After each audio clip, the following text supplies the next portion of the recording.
지난 시간에 이어서 이제 아브라함이 가나안 땅에 도착한 이후에 처음에 한 게 뭐였다고 지난주에 같이 말씀을 나눴죠? 뭘 했죠? 아브라함이 가나안에 도착해서 제단을 쌓았어요. 그런데 그 제단을 쌓았던 곳이 어떤 곳이었다고요? 모래 상수리 나무. 모래 상수리 나무라고 하는 것은 우리나라에도 동네에 어귀에 예전에 마을에 큰 나무가 있으면 그 나무에다가 주렁주렁 매달아 놓고 비나이다 비나이다 하고 거기서 굿도 하고 뭐 여러 가지 일들이 있었죠. 그거 마찬가지로 이 가나안 땅도 이 상수리 나무라고 하는 그곳에서 무당들이 점치는 자들이 어떤 인생의 방향을 가르쳐 주고 가리킬 때 그것을 따라 행하던, 그러니까 우상 숭배의 아주 상징적인 곳이었다. 그곳에서 아브라함이 뭐 했다? 제단을 쌓았다. 즉 오늘날로 말하면 예배를 드렸다는 거예요. 그곳에 복음의 깃발을 꽂았다라는 거죠. 우상이 가득한 세상에 예배자로 살았고요. 예배자로 세워지고 그곳에서 하나님의 이름을 드러내고 복음을 심고 전하는 그 역할을 누가요? 아브라함이 했다라는 거예요. 그러니까 아브라함의 믿음이 대단해요? 대단하지 않아요? 대단하죠. 그래서 우리가 아브라함을 가리켜서 뭐라고 하죠? 앞에 수식어가 있죠. 아브라함 수식어. 뭐죠? 그죠? 믿음의 조상. 근데 그 아브라함이 그 믿음의 조상이라고 일컬어지기까지 그냥 순탄하진 않았어요. 자, 오늘 본문의 말씀은 아주, 그러니까 조금 전에 우리가 지난주의 말씀이지만 이 9절까지 12장 1절부터 9절까지의 말씀을 보면 아브라함의 믿음이 굉장히 어마어마하게 되게 위대하게 보여지는데 갑자기 10절에 와서 확 꺾여요. 완전히 곤두박질 친단 말이에요. 왜 곤두박질 치는 것일까? 자, 오늘 그 부분을 함께 나누고 이 말씀을 통해서 하나님이 우리에게 무엇을 말씀하시는지 함께 깨닫기를 원합니다. 자, 우리 10절을 볼까요? 10절을 보시면 그 땅에 기근이 들었으므로 아브라함이 애굽에 거류하려고 그리로 내려갔으니 이는 그 땅에 기근이 심하였습니다. 앞절의 9절을 볼까요? 점점 남방으로 옮겨갔더라. 자, 이곳저곳에서 제단을 쌓고 예배자의 삶을 살고 예배를 드렸던 이 아브라함이 가나안 땅 남쪽으로 점점 퍼져가면서 가는 곳마다 예배를 드렸던 아브라함이 갑자기 10절에서 그 땅에 어느 날 무엇이 들었어요? 네, 기근이 들었다는 거예요. 기근이 무엇이죠? 가뭄이죠. 메마르는 거예요. 어떤 자연재해라고 볼 수도 있겠죠. 기근이 심하게 들었습니다. 그러자 아브라함이 어떻게 했죠? 애굽에 거류하려고 애굽으로 내려갔다는 거예요. 자, 아브라함이 기근을 만나서 가뭄을 만나서 먹을 것이 부족하고 먹을 것이 없으니까 먹을 것이 풍족한 살기 넉넉한 애굽으로 내려갔다. 어떻게 보세요? 자, 생존을 위해서 어쩔 수 없었다. 한번 손 들어보세요. 생존을 위해서 어쩔 수 없었다. 아, 네, 한 분 계세요. 아니다. 그래도 아브라함은 가나안 땅에 있었어야 된다. 말라 비틀어져 죽는 한이 있어도 가나안 땅에 있어야 된다. 손 들어보세요. 손 안 드신 분들은 세모예요? 세모? 중간점으로 가면 돼요. 자, 생존을 위해서 떠난 거죠. 결과적으로 보면. 근데 그것이 문제라는 거죠. 자, 오늘 보면 기근이 나오잖아요. 자, 기근하면은 성경에서 우리가 두 가지를 살펴볼 수가 있어요. 자, 그런데 이 기근을 만나기 이전에 아브라함이 거주했던 이 땅, 가나안 땅은 어떤 곳이죠? 네, 젖과 꿀이 흐르는 땅이면서도 하나님이 주신 약속의 땅이에요. 하나님이 주신 약속의 땅. 그러니까 그곳은 어떤 땅이에요? 하나님 나라로 예표되어지고 대표되어지고 그곳에 복음이 거하는 그러한 땅이란 말이에요. 하나님이 주신 땅이란 말이죠. 그런데 아브라함이 기근 때문에 그 땅을 떠났다는 거죠. 그러니까 우리가 흔히 생각하면, 자, 잘 들어보세요. 하나님이 약속하신 땅으로 하나님께서 나를 인도하셨다면 그럼 어떻게 해야 되겠어요? 우리가 딱 일반적으로 한번 생각을 해보세요. 하나님이 약속하신 땅에 나를 하나님이 인도하셨어. 그럼 하나님이 어떻게 하셔야 돼요? 책임 지셔야 되는 거죠. 그렇죠? 풍요롭게 하고 좀 풍족하게 하시고 그래야 될 거 아니에요. 그런데 뭘 만났다고요? 기근을 만났다는 거예요. 그러니까 우리는 생각에 아니 어떻게 하나님이 나를 안전한 땅, 축복의 땅, 약속의 땅으로 보내셔 놓고서는 어떻게 기근이 오게 하시는가 라는 생각을 할 수가 있는 거죠. 바꿔 말하면 오늘날로 나를 생각해 보면 나는 예수님을 믿는데 예수님 믿으면 하나님이 인생 책임져 주신다면서 나의 인생은 왜 이러는가? 생각 들어요, 안 들어요? 생각 들죠. 나는 하나님의 구원을 받았다고 하는데 그런데 내 인생은 왜 이렇게 초라한가? 하나님의 구원과 내 인생은 도대체 무슨 상관관계가 있는가? 라는 생각들이 들어간다는 거죠. 그런 가운데 이 기근을 만나니까 어떤 생각이 들겠어요? 자, 성경에서 기근을 두 가지를 이야기하고 있어요. 첫 번째는 하나님의 징계, 심판으로서의 기근이라는 거죠. 자, 이 기근을 이렇게 설명하는 것이 성경에서 가장 많이 등장합니다. 자, 사무엘하 21장 1절을 볼까요? 다 같이 읽어볼까요? 시작.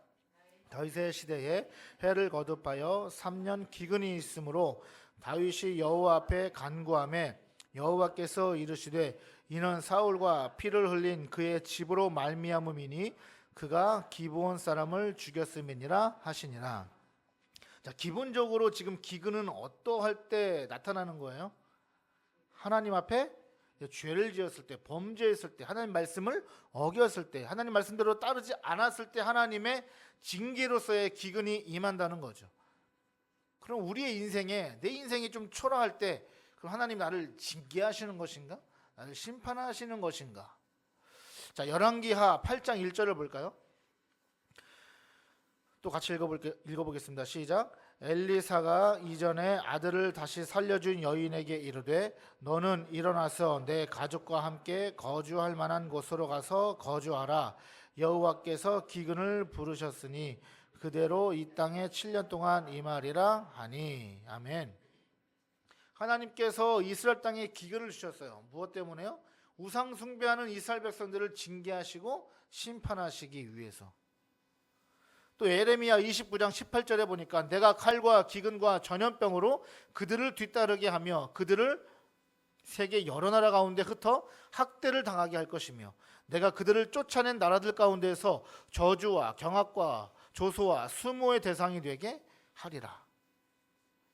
자, 성경에서 나타나는 보통 일반적인 기근은 이렇게 하나님의 큰 징계와 심판의 어떤 도구로서 사용되어진다는 거죠. 자, 그렇다면 아브라함이 지금 이러한 죄를 지어서 하나님 앞에 기근을 당한 것인가? 맞아요? 그건 아닌 것 같죠, 그렇죠? 그건 아니에요. 그러니까 아브라함이 무슨 잘못을 했기 때문에 징계와 심판의 의미로 지금 기근이 임한 것이 아님을 우리는 말씀 본문을 통해서 알 수가 있는 거죠. 자, 그렇다면 아브라함이 만난 기근은 어떤 의미인가? 또 다른 의미로 우리가 한번 신명기 8장 3절을 보겠습니다. 자, 하나님께서 오늘 말씀을 통해서 아브라함에게 임한 그 기근이 어떤 의미인가를 우리가 알면 참 우리 신앙생활에 유익할 것입니다. 신명기 8장 3절 우리 같이 읽어볼까요? 시작. 너를 낮추시며 너를 줄이게 하시며 또 너도 알지 못하며 내 조상들도 알지 못하던 만나를 내게 먹이신 것은 사람이 떡으로만 사는 것이 아니요 여호와의 입에서 나오는 모든 말씀으로 사는 줄을 내가 알게 하려 하심이니라. 아멘. 자, 여기 너를 낮추시며 너를 줄이게 하시며라고 나오죠. 줄이게 하다가 이 히브리어로 라에브라고 하는데 바로 이 기근이라는 뜻과 같은 단어예요. 그러니까 기근이라는 의미인 거예요. 그러니까 지금 여기 신명기 8장 3절에서는 하나님이 기근을 주시는 이유가 뭐예요? 줄이게 하시는 이유가 뭐예요? 네?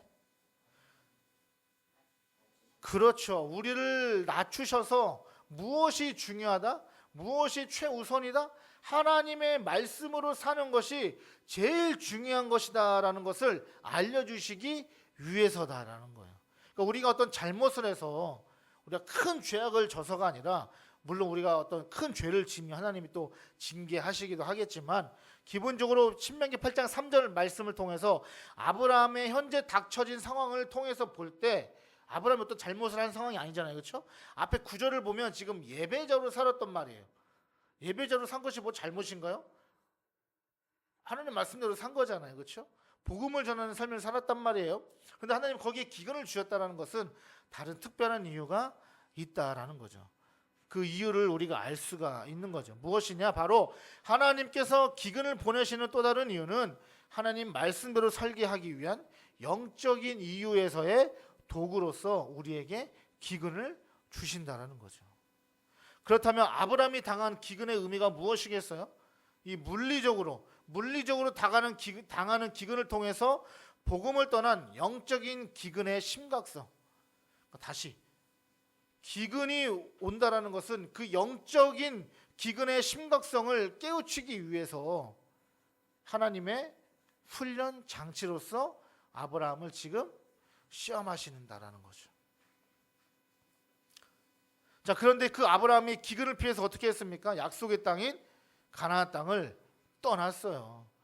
가나안 땅을 떠났다는 것은요, 하나님 나라로 대표되는 곳, 하나님이 약속하신 곳을 떠났다. 그곳은 어떤 땅이에요? 하나님이 생명을 주시는 땅이에요. 그런데 어디로 떠났다고요? 애굽으로 떠났다고요. 그럼 애굽은 어떤 곳입니까? 애굽에 복음이 있어요, 없어요? 없죠. 애굽에 하나님이 계세요, 안 계세요? 안 계세요. 그러니까 생명이 있는 곳에서 생명이 없는 곳으로 아브라함은 떠났다는 거예요. 무엇 때문에요?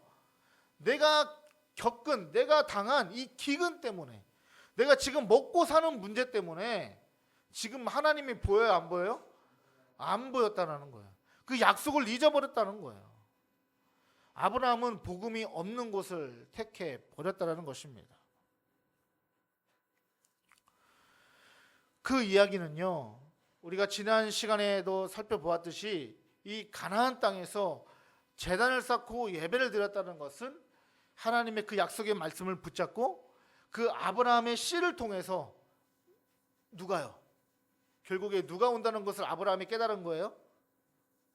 예수 그리스도, 메시아가 자신의 씨를 통해서, 자신의 자녀들을 통해서 이 땅에 온다라는 것을 아브라함이 그 약속을 바라보았단 말이에요.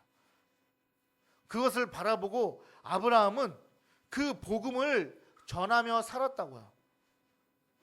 그러니까 아브라함이 그 땅에 있을 때 하나님의 인도하심을 겪으면서 살아가야 하는 아브라함에게는 가나안 땅은 어떤 곳이겠어요? 은혜의 땅인 거예요. 은혜의 땅. 그런데 아브라함이 반대로 행했잖아요. 그러면 무엇이겠습니까? 여러분, 복음의 반대가 뭘까요? 복음의 반대는 율법이에요. 그러니까 율법으로 자신의 행위로 뭐 하는 거예요? 자신의 살 길을 찾고 자신의 구원을 이루려고 하는 그 행위가 누구를 통해서? 아브라함을 통해서 드러났다라는 거죠. 여러분, 복음은요, 은혜잖아요. 그렇죠? 복음은 은혜입니다. 즉 나의 힘으로 살아가는 것이 아니고 나의 힘으로 구원을 이루는 것이 아니라 순전히 누가 이루어 주시는 거예요? 하나님이 이루어 주시는 거죠. 그것이 은혜입니다. 아브라함은 그 은혜로 사는 거예요. 가나안 땅에 기근이 닥쳤다 할지라도 내가 지금 먹을 것이 없어서 배가 쫄쫄 굶어서 배가 어디에 붙었다고 그래요? 등가죽에 붙었다고 그러죠. 등에 붙을 정도의 순간까지 갔다고 할지라도 결국에는 그 끝에서 누가 도우신다? 하나님이 살게 하신다라는 것을 아브라함은 알아야 되는 거죠. 그게 복음인 거죠. 하나님이 살게 하시는 것. 그런데 아브라함 행위는 뭐예요? 자신의 힘으로 살 길을 찾았다라는 것입니다. 즉 가나안 땅은 인간의 노력으로 살아가는 것이 아니라 하나님의 은혜로 사는 땅이다라는 거예요. 왜 그런지 아십니까? 물론 가나안 땅이 아까 말씀하신 대로 젖과 꿀이 흐르는 땅이 맞아요. 우리가 이스라엘 땅을 반절로 딱 나눠보면 북이스라엘, 남유다가 있죠. 북이스라엘 지역은 그래도 목초지가 있고요, 푸릇푸릇한 잔디도 있고 초목들이 있어요. 그런데 남유다는 어떤 지형일까요? 대체적으로 광야예요. 광야. 그곳은 하나님의 도우심이 없이는 살 수 없는 곳이에요. 성경에서 이른 비와 늦은 비가 나옵니다. 그러니까 때때마다 어떤 때가 되면 비가 와야 되는 우기가 있고, 그렇죠? 그 시기 때마다 비가 와야만 그 땅에서는 살 수가 있어요. 그 비를 누가 내리신다고요? 하나님이 내리시는 거죠. 그러니까 하나님이 때에 따라서 비를 내리셔야 하는 그 은혜를 가지고 먹고 살아가는 사람들이 누구다? 아브라함이요, 이스라엘 백성들이요, 오늘날에 와서 저와 여러분이라는 거죠. 그런데 그 땅을 아브라함이 떠났다는 거죠. 그래서 가나안 땅에서는 이 비를 내리게 하기 위해서 뭐 가나안 땅뿐만이 아니라 뭐 우리나라도 과거에도 마찬가지였고, 비가 오랫동안 안 와서 비를 내리게 하기 위해서 무엇을 하죠? 그렇죠. 기후제, 제사를 드려요. 막 하늘에 기후제를 드린단 말이에요. 비를 내려달라고. 그것이 이 가나안 땅에 살고 있었던 자들의 우상 숭배의 대표적인 모습인 거죠. 그들은 자신들의 힘으로 자신들의 신을 의지해서 비를 구했지만, 그러나 실제적으로 그 비를 내리시는 분은 누구예요? 하나님이시다라는 거죠. 그러니까 결론적으로 아브라함은 기다려야 되는 거예요. 눈앞에 지금 기근이 닥쳤지만 기다려야 되는 거죠. 여러분, 기다림이 우리의 믿음이요, 우리의 신앙이어야 됩니다. 할렐루야. 여러분, 하나님 앞에 기다리시는 자들 되길 바랍니다. 그런데 아브라함이 어떻게 했다고요? 애굽으로 내려갔죠. 자, 11절 한번 볼까요? 그가 애굽에 가까이 이르렀을 때에 그의 아내 사레에게 말하되 내가 알기에 그대는 아리따운 여인이라.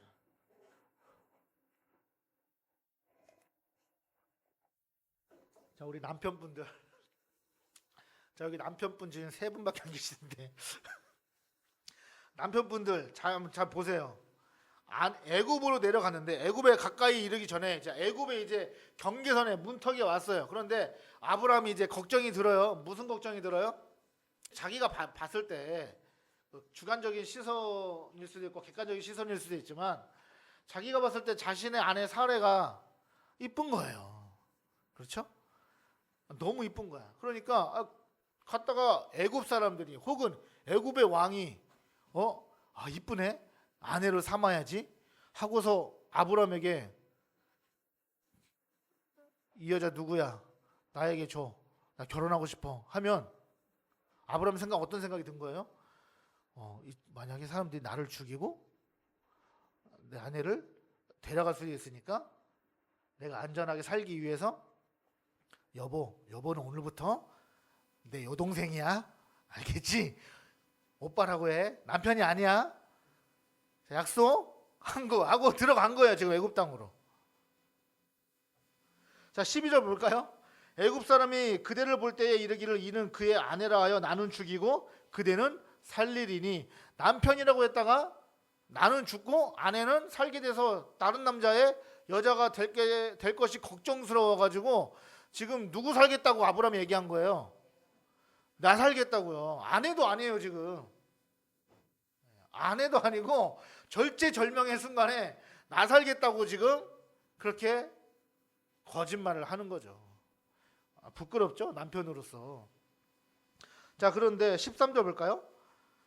원하건대 그대는 나의 누이라 하라. 그러면 내가 그대로 말미암아 안전하고 내 목숨이 그대로 말미암아 보존되리라 하니라. 같은 남편으로서 굉장히 좀 부끄러운 말씀이죠. 아브라함의 행위가. 당신도 안전할 것입니다가 아니라 내가 안전하리라. 내 생명이 보존되리라. 철저하게 지금 아브라함은 누구 생각만 하고 있는 거예요? 네, 너무 감정이입되셨나 봐. 지 생각이래요. 지 생각만 하고 있는 거야. 맞아요. 지 생각만 하고 있어. 지 생각만. 이 남편이 어떻게 이럴 수가 있어. 아내도 좀 생각을 해줘야지. 지 생각만 했어요. 지 생각만. 자, 그러니까 원래 복음은요, 복음을 받아들이면 누가 죽어요? 그렇죠. 내가 죽는 거예요. 내가 죽어야 되는데, 내가 죽을 생각을 해야 되는데 누가요?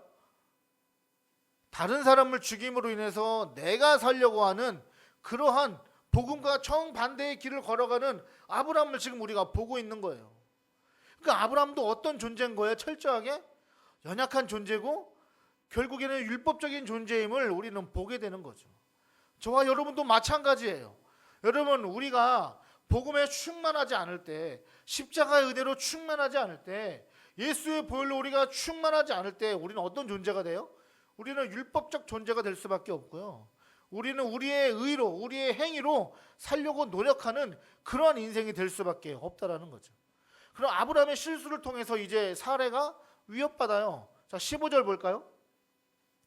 바로의 고관들도 그를 보고 바로 앞에서 칭찬함으로 그 여인을 바로의 궁으로 이끌어 들인지라. 결국에는 소문이 났어요. 지금 외지인이 들어왔는데 너무 이게 지나가는 사람마다 다 이목이 집중되는 거죠. 저 여자 누구야? 저 여자 누구야? 오, 미스 코리아? 이렇게 되는 거죠.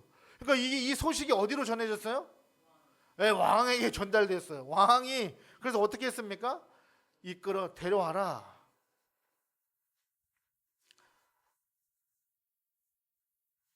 자, 14절 다시 한번 보겠습니다. 아브라함이 애굽에 이르렀을 때에 애굽 사람들이 그 여인이 심히 아리따움을 보았고, 다시 15절, 바로의 고관들도 그를 보고 바로 앞에서 칭찬함으로 그 여인을 바로의 궁으로 이끌어 들인지라.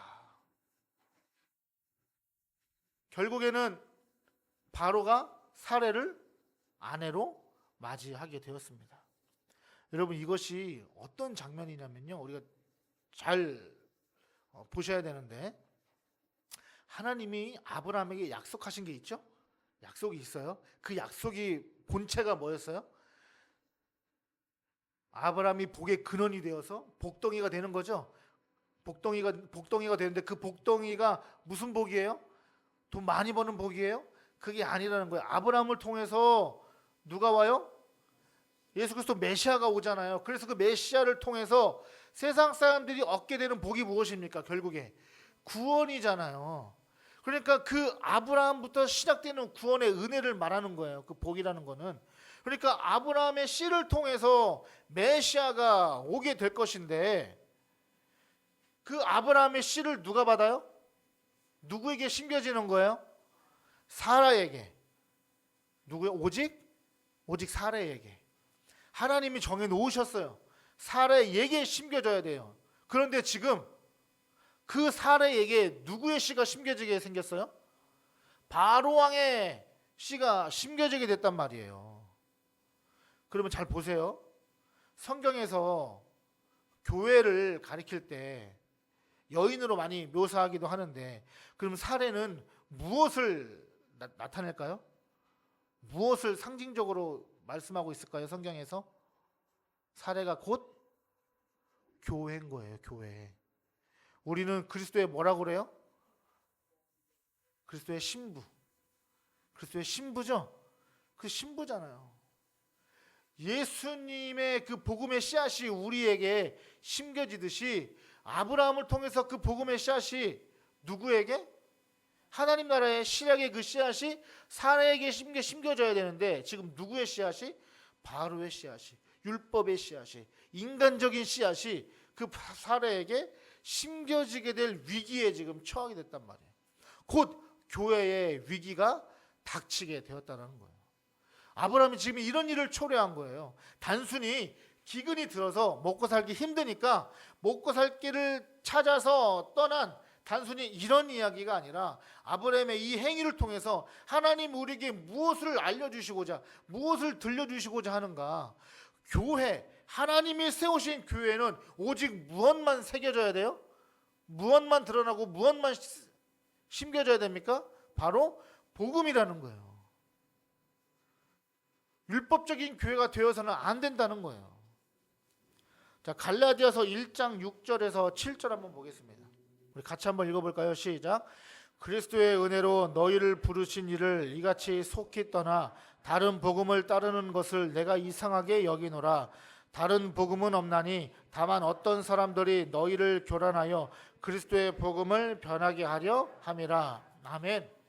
여러분, 아까도 말씀드린 것처럼 애굽 땅은 무엇을 상징한다고요? 율법을 상징한다고요. 인간의 의지대로, 인간의 힘으로 살아가려고 했던 것, 그것이 율법이잖아요. 율법이 뭐예요? 행함으로 구원을 얻을 수 있다고 하는 거잖아요. 아브라함은 자신의 의로, 자신의 행함으로 구원을 이루어 가려고 지금 했단 말이에요. 자신의 생명을 찾아서. 그러니까 지금 사례에게 무엇이 심겨질 뻔한 거예요? 율법이 심겨질 뻔한 거예요. 그러니까 성경에서 사도 바울도 다른 복음은 없다. 그 다른 복음이 무엇을 말할까요? 바로 율법을 말하는 거예요. 율법주의자들의 교회 안으로 침투해 오는 무엇? 율법들, 율법주의자들, 유대주의자들로부터 교회가 무엇을 위협받아요? 진정한 복음이 위협받는 거에 대해서 사도 바울이 지금 갈라디아서에서 경계하고 경고하고 있다는 것입니다. 그러므로 교회는요, 절대 어떤 것이 되면 안 될까요? 율법적인 교회가 되어서는 안 되는 거예요. 율법적 말씀이 선포되어지는 것이 아니라 오직 예수 그리스도의 은혜만 선포되어져야 한다는 것입니다. 여러분, 저와 여러분의 삶에 오직 무엇이 있기를 소망합니까? 복음, 하나님의 은혜예요. 하나님의 은혜가 여러분의 삶에 가득 채워지기를 간절히 소망합니다. 그러니까 말씀 이제 정리하면 아브라함의 이런 끔찍한 실수, 아브라함이 이런 실수에도 불구하고 하나님이 그 밤에 바로에게 나타나셔서 어떻게 하십니까? 17절 볼까요? 여호와께서 아브라함의 아내 사레의 일로 바로와 그 집에 큰 재앙을 내리신지라. 어떤 재앙을 내리셨는지는 모르겠지만 굉장히 큰 재앙이라고 성경은 말하고 있습니다. 그 재앙 때문에 바로가 그 자리에서 바로 깨닫고 그 사례를 어떻게 하죠? 아브라함에게 다시 돌려보냅니다. 아브라함은 아내와 함께 그리고 얻은 여러 가지 소유물과 함께 어떻게 하죠? 바로의 궁을 떠나 나오는 거예요. 근데 참 재밌게도요, 성경이 오늘 20절 이후에 20절 이후를 보면 아브라함이 이런 엄청난 실수와 잘못을 저질렀음에도 불구하고 그만하면 이제 뭘 받아야 될 것 같아요? 잘못했으니까 하나님의 징계와 심판과 벌을 받아야 될 것 같잖아요. 하나님이 뭐라고 하실까 안 하실까요? 성경을 보면 하나님이 뭐라고 하시는 장면이 안 나와요. 하나님 말씀이 없으세요. 무슨 얘기일까요? 무슨 얘기일 것 같으세요? 여러분, 하나님은 그의 자녀에게 우리가 때로는 실수하고 죄를 저질러도 우리를 정죄하세요, 안 하세요? 안 하신다는 거예요. 하나님의 은혜로 우리를 이끌어 가신다는 거예요. 우리가 곁길로 가는 것 같지만 결국엔 하나님이 어떻게 하신다? 우리를 붙들고 가신다는 거예요. 아브라함은 지금 엄청난 실수를 했어요. 뭐냐면 하나님의 나라가, 하나님이 계획하신 하나님의 나라가 지금 무너질 뻔한 거예요. 만약에 그날 밤에 바로 왕과 사례가 이게 합방을 했다면, 그 밤을 지냈다면 끝나버리는 거예요. 하나님이 계획하신 구원의 계획이. 아브라함은 지금 그 엄청난 실수를 저지른 거예요. 교회를 무너뜨리는, 교회가 하나님의 나라잖아요, 그렇죠? 하나님의 나라를 무너뜨리는 일을 지금 아브라함이 해버린 거죠. 그럼에도 불구하고 하나님은 돌이키셔서 어떻게 아브라함에게 책망 한마디 안 하시고 그냥 돌이키신다라는 거죠. 이것이 바로 여러분, 저 여러분에게 임하는 하나님의 구원의 은혜인 거예요. 아까 제가 서두에 말한 것처럼 나의 인생은 왜 이러지? 내가 예수를 믿는데, 하나님을 믿는데 나는 왜 이렇지? 나는 왜 이렇게 시련이 많지? 여러 가지 일들 가운데 나는 왜 도대체 하나도 내 인생에 기쁜 일이 없는 것 같지? 라는 생각이 들 때, 여러분, 그런 인생 가운데에서도, 그런 순간조차, 그런 시간들 가운데에서도 하나님은 우리를 포기하지 않으신다라는 거예요. 하나님의 은혜가 우리를 붙들고 있다라는 사실입니다. 내 인생에 기근을 만난 것 같으세요? 내 인생이 끝나지 않는 것 같은 기근인 것 같으세요? 여러분, 그 기근을 통해서 하나님은 우리를 어떻게 하시는 거예요? 우리를 하나님의 더욱더 귀한 자녀로, 하나님의 말씀대로 살아가게 하시려고 우리를 다듬어 가신다라는 사실입니다. 오늘 이 말씀을 통해서 우리가 용기와 힘을 얻길 바라요. 어떻게 보면 우리가 이 장면에서만큼은 아브라함보다 우리가 좀 나을 수도 있어요. 적어도 여러분 이렇게 아내를 다른 남자에게 팔거나 뭐 내 남편 다른 여자에게 주거나 그러진 않잖아요. 그렇죠? 그럼 엄청난 죄를 짓지는 않잖아요. 그만큼 아브라함은 끔찍한 실수와 행동에도 불구하고 하나님은 포기하지 않으신다. 하나님은 저와 여러분을 절대로 포기하지 않으십니다. 그러므로 우리의 인생에서 여러분 우리가 어떻게 살아야 되겠어요? 우리의 찬양처럼 하나님을 왕으로 모시고 하나님의 말씀에 따라서 순종하며 살아갈 때 하나님이 저와 여러분을 인도하시는 줄 믿습니다. 우리 아까 불렀던